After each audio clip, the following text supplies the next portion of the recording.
Damn it. ఏంటిటా కుండబద్దలు కొడతా అత్త.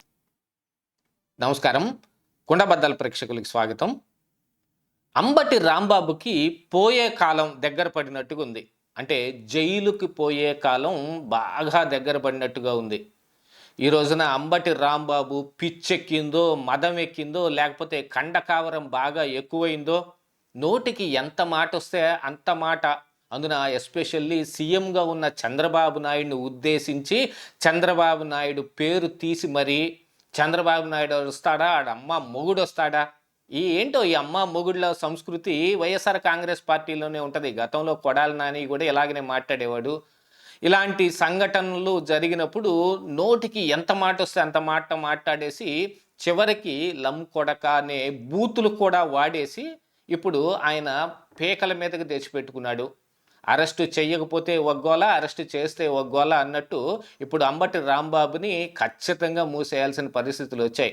అసలు ఏం జరిగింది, దీని వెనకున్న అసలు కారణాలు ఏమిటి, దీంతో అంబటి రాంబాబుని ముందు పెట్టి వైఎస్ఆర్ కాంగ్రెస్ పార్టీ కుట్రలు ఏమైనా పన్నుతుందా అనేది ఈ వీడియోలో నేను మీకు పూర్తిగా అర్థమయ్యే విధంగా వివరిస్తాను. వీడియో నచ్చితే ఖచ్చితంగా లైక్ చేయండి, ఇంకా 10 మందికి షేర్ చేయండి.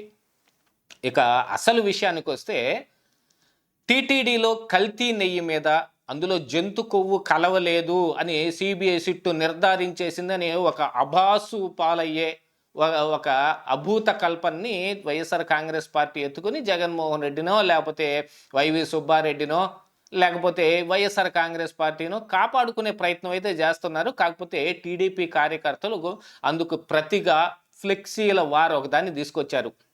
మొట్టమొదటిగా పిడుగురాళ్లలో ఈ ఫ్లెక్సీ వెలిసింది, ఇక రాష్ట్రం అంతటా వ్యాపించడం మొదలుపెట్టాయి. అదేవిధంగా గుంటూరులో కూడా ఈ ఫ్లెక్సీ ఒకటి వెలిసింది. కల్తీ నెయ్యి మీద జగన్మోహన్ రెడ్డి మహాపాపం అనే ఒక పేరుతోటి ఫ్లెక్సీలు వెలవటం మొదలు పెడితే, నిన్ననే అంబటి రాంబాబు కూడా ఆ ఫ్లెక్సీల మీద అగ్రహోదగ్ధుడైపోయి గుడ్లురిమి పళ్ళు కొరికి 24 గంటల్లో వాటిని తొలగిస్తారా లేదా, లేకపోతే నేనే వచ్చి చించేస్తా అని వార్నింగ్ కూడా ఇచ్చాడు. కాకపోతే ఈయనే వచ్చి చించుతానంటే అందరు చూస్తా ఊరుకుంటారా? చెత్త కొట్టుడు కొట్టి చొక్కా చింపేయరు.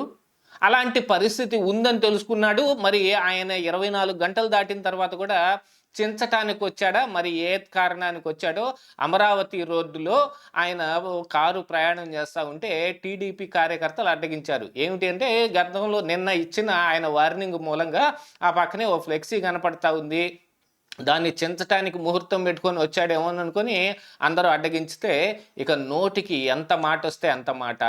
ఇంకా నేను చాలా సొఫిస్టికేటెడ్గా మాట్లాడతాను, మర్యాదపూర్వకమైన భాష మాట్లాడతాను అని చెప్పుకుంటూ ఉంటాడు ఓ పక్కన అంబటి రాంబాబు.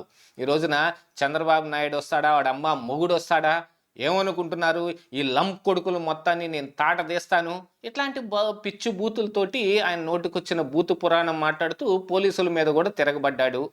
దీని అంతటికీ కారణం టీడీపీ కార్యకర్తలు అని చెప్పి ఒక పక్కన వైసీపీ వాళ్ళు ఏదో దీన్ని మసిపూసి మారేడుగా చేసే ప్రయత్నం చేస్తున్నారు. కానీ నిన్న ఆయన ఇచ్చిన వార్నింగ్ మూలంగానే ఇదంతా జరిగింది. అసలు ఇదంతా చూస్తూ ఉంటే అంబటి రాంబాబునో, పేర్ని నానినో, లక్ష్మీ పార్వతినో ఇలాంటి వాళ్ళని ముందు పెట్టి వీళ్ళకి ఏదైనా ఒకటి జరిగితే, వీళ్ళని తంతేనో, కొడితేనో, జాకెట్లు చింపేస్తేనో, లేకపోతే అసలు టోటల్గా కింద పడేసి తొక్కేస్తేనో వైఎస్ఆర్ కాంగ్రెస్ పార్టీ ఇక అక్కడి నుంచి ఊపందుకోవచ్చు అనే ఒక కుట్ర చేస్తుంది అనే ఒక కుట్ర కోణం కూడా ఇందులో కనపడుతోంది. ఎందుకంటే వాళ్ళు అంతటి సమర్థులు. ఎప్పుడో ఒకసారి బోషిడీకే అన్న పాపానికి పట్టాభి ఇంటి మీద 2 సార్లు దాడి చేయటం కానీ, లేకపోతే టీడీపీ కేంద్ర కార్యాలయం మీద దాడి చేసి ఎన్టీఆర్ విగ్రహం పగలగొట్టాలని చూడటం కానీ, అడ్డం వచ్చిన వాళ్ళందరినీ కొట్టడం, అద్దాలు పగలగొట్టడం, ఈ కేసుల వ్యవహారం మనం చూసాం.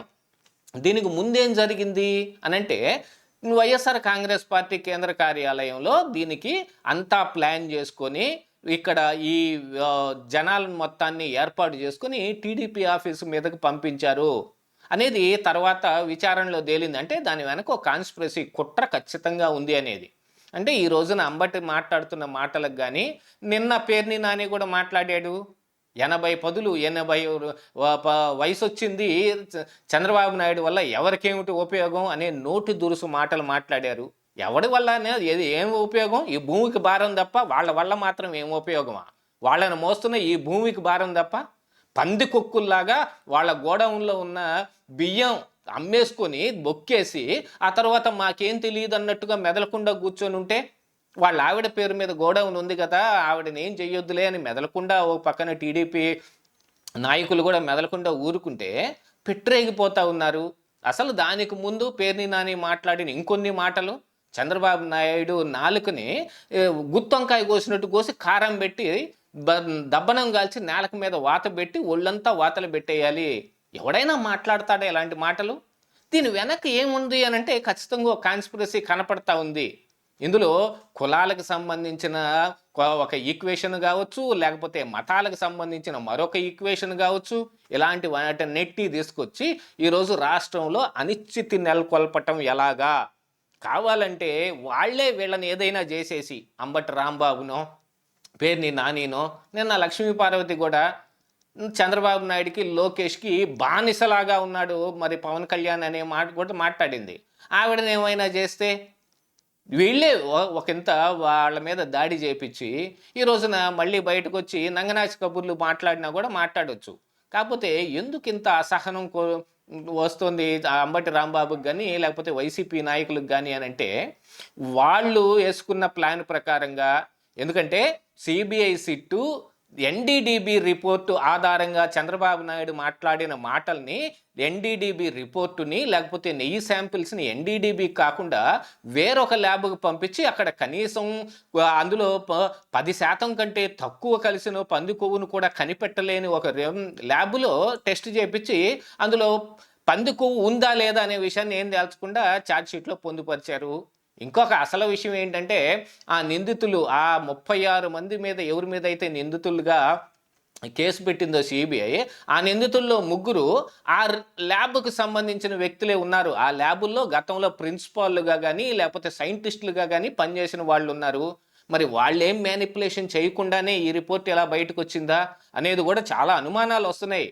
దాంతోపాటుగా సిట్టు కూడా ఏమి ఇందులో జంతు కొవ్వు లేదనే విషయాన్ని నిర్ధారించేం చెప్పలేదు. జంతు కొవ్వు విషయమై 35వ పేజీలో ఉండే అవకాశం ఉంది అనేది కూడా సిట్టు తేల్చడం జరిగింది.